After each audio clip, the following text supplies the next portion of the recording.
Assalamualaikum warahmatullahi wabarakatuh.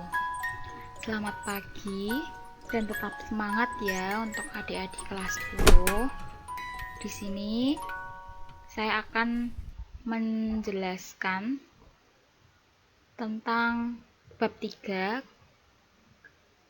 kewenangan lembaga-lembaga negara menurut Undang-Undang Dasar Negara Republik Indonesia tahun 1945.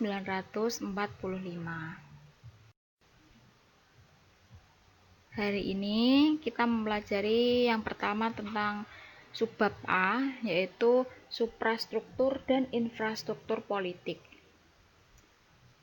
Suprastruktur dari kata struktur politik,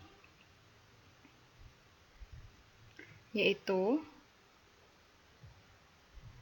sebagai mesin politik resmi di suatu negara dan merupakan penggerak politik yang bersifat formal, terdiri atas lembaga-lembaga negara yang tugas dan peranannya diatur dalam konstitusi negara atau peraturan perundang-undangan lainnya. Artinya di sini suprastruktur politik itu adalah lembaga-lembaga negara yang merupakan penggerak politik dan sifatnya formal.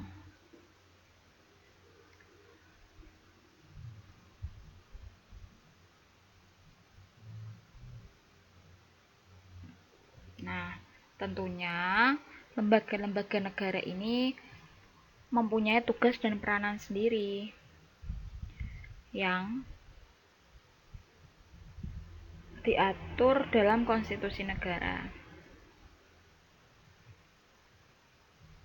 dan memiliki fungsi dan tujuan masing-masing atau tujuan tertentu untuk masyarakat. Sifatnya formal atau lembaga itu bisa dikatakan resmi. Kemudian infrastruktur politik. Infrastruktur politik merupakan kelompok-kelompok kekuatan politik dalam masyarakat yang turut berpartisipasi secara aktif. Nah, beda dengan suprastruktur politik, dalam infrastruktur politik ini terdapat kelompok-kelompok yang tidak formal, tapi sama berperan menjadi pelaku politik untuk turut serta dalam membentuk kebijaksanaan negara. Dan infrastruktur politik juga sama, memiliki tujuan tertentu dan memiliki fungsi yang diperlukan dalam bidang politik untuk melaksanakan tugas-tugas yang berkaitan dengan proses pemerintahan negara. Namun perbedaannya hanya suprastruktur politik itu lembaganya formal atau resmi. Tugas dan peranannya itu diatur dalam konstitusi negara. Kalau infrastruktur politik itu kelompoknya atau organisasinya itu tidak formal.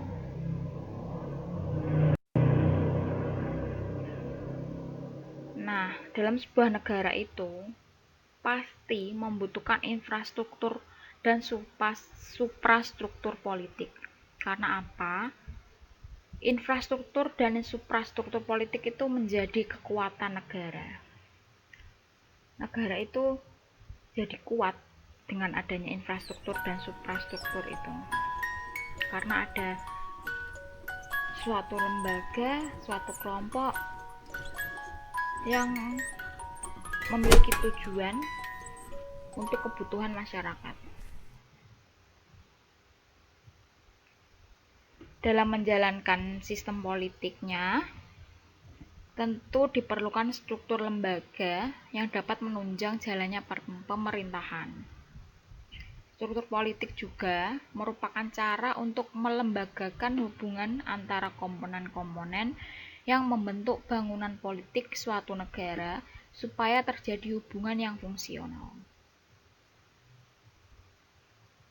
Maka dari itu, suatu negara pasti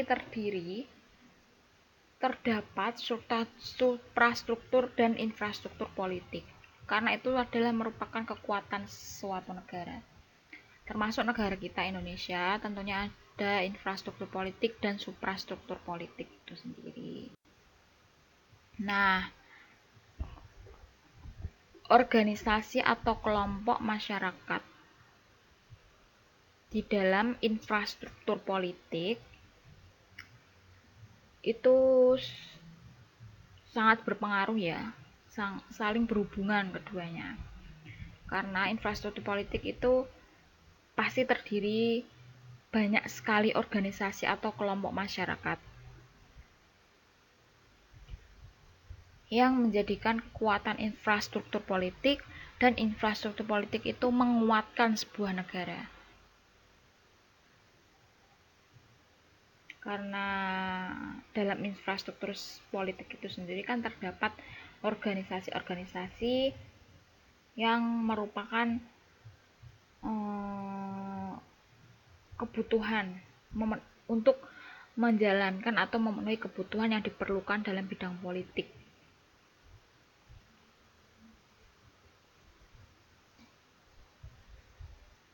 Nah, organisasi atau kelompok masyarakat itu apa aja? Terdapat yang pertama, partai politik. Tidak asing sekali ya, partai politik di Indonesia sangat banyak sekali. Nah, partai politik ini kenapa bisa menjadi kekuatan infrastruktur politik dan menguatkan sebuah negara? Karena partai politik ini suatu organisasi yang dibentuk oleh sekelompok warga negara Indonesia tentunya secara sukarela atas dasar persamaan kehendak dan cita-cita untuk memperjuangkan kepentingan. Nah, kepentingannya pasti kan tidak kepentingan pribadi, tapi untuk kepentingan masyarakat, anggota, bangsa dan negara melalui partai politik itu sendiri. Dan di dalamnya pasti memiliki cita-cita politik dan kepentingan yang sama. Kemudian yang kedua ada kelompok kepentingan atau interest group, yaitu kelompok yang mempunyai kepentingan terhadap kebijakan politik negara. Kelompok kepentingan ini biasanya melaksanakan tindakan politik yang berada di luar tugas partai politik. Nah, jadi dalam kelompok kepentingan ini bersifat independen, beda dengan partai politik. Dalam interest group juga dia kemungkinan kelompoknya itu melakukan negosiasi dan mencari dukungan kepada masyarakat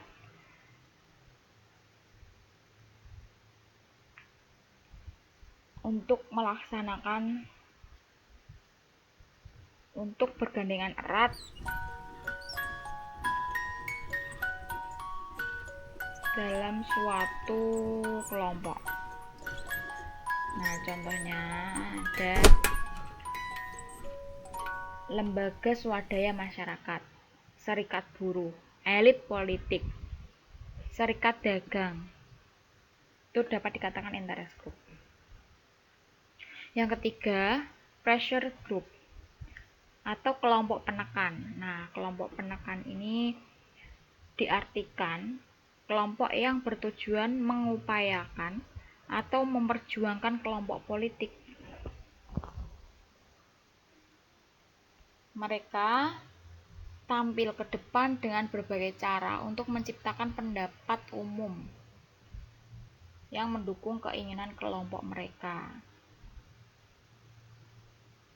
seperti kemarin ada demo tentang RUU Cipta Kerja, itu kan menyampaikan pendapat umum atau aspirasi masyarakat. Nah, dia itu maju ke depan untuk mengeluarkan pendapatnya, melakukan demonstrasi, melakukan aksi mogok dan sebagainya. Itu pressure group. Dan yang keempat, media komunikasi, ya ini maaf salah, komunikasi politik. Media komunikasi politik ini merupakan alat untuk komunikasi kita dalam dunia politik atau sarana untuk menyampaikan informasi atau pendapat secara tidak langsung, baik melalui media cetak atau televisi, media elektronik ya, televisi, radio, atau bahkan internet sekarang ini yang sangat cepat sekali. Nah, media komunikasi politik ini kan sifatnya non formal. Jadi media komunikasi ini berusaha mampu mengedarkan informasi, bahkan mencari berita politik.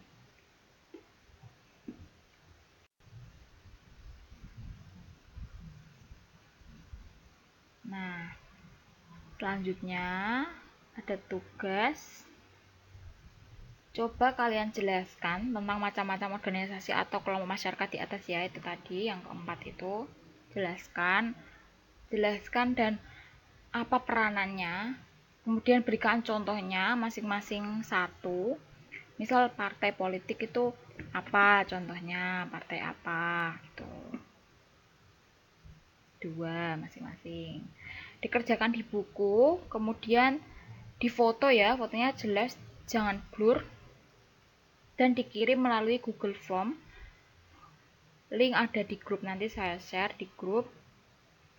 Atau jika tidak punya kuota atau mungkin emailnya ada kendala atau apa, bisa melalui WA saya ini di sini. Beri nama lengkap dan nomor absen serta kelas dan kirim foto itu tadi jelas, tidak blur ya. Pengumpulan maksimal jam 5 sore.